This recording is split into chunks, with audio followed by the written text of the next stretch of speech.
Сау саламатсыздар ма қымбаттыларым? Мұхаммед пайғамбарымыз жөнінде біраз оқиық. Атасының қасында. Мұхаммед әлейхиссалям 8 жасқа дейін атасының жанында болады. Атасы Абдул-Мутталиб Меккеде абыройлы және біраз істерді басқаратын беделді адам болатын. Айбатты, сабырлы, шыншыл, жомарт қасиеттерге еді. Кедейлерді тойдырып, тіпті аш сусыз қалған жануарларды да ішкізіп жегізетін. Алла тағалаға және ахиретке сенетін. Жамандықтардан сақтанып, жахилия деп аталатын сол қараңғы дәуірдің әртүрлі жаман әдеттерінен бойын аулақ ұстайтын. Рамазан айына Хира тауына шығып, итикаф ету, халықтан бөлек қалып хақпен болу оның әдетіне айналған еді.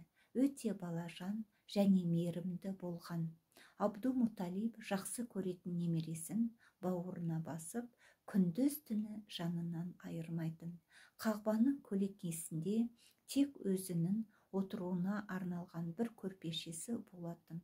Оған басқа ешкім отыра алмайтын. Абдул-Мутталиб сол орнына немересімен бірге отыратын. Ол орынға тек қана қала басшысы отыру керек қой деп кедергі болғысы келгендерге жіберіңдер баламды, оның даңқы жоғары дейтін. Оны бауырына басып, басынан сипап, оның сөздері мен әрекеттеріне риза болатын. Абдул-Мутталиб бұл немересі жайлы көп түс көріп, бір қатар оқиғаларға куә болады.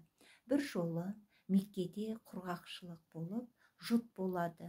Абдул-Мутталиб көрген түсіне орай Мұхаммед пайғамбарымыздың қолынан ұстап, Әбу Күбәйс тауына шығып, Аллағым, мына баланың құрметі үшін бізді берекелі жаңбырмен қуанта көр деп тілейді. Дұғасы қабыл болып, мол жаңбыр жауады. Сол кездің ақындары бұл оқиғаны өлеңдеріне қосып жырлайды. Сау саламатта болыңыздар. Сауабы сіздер мен біздерге болсын.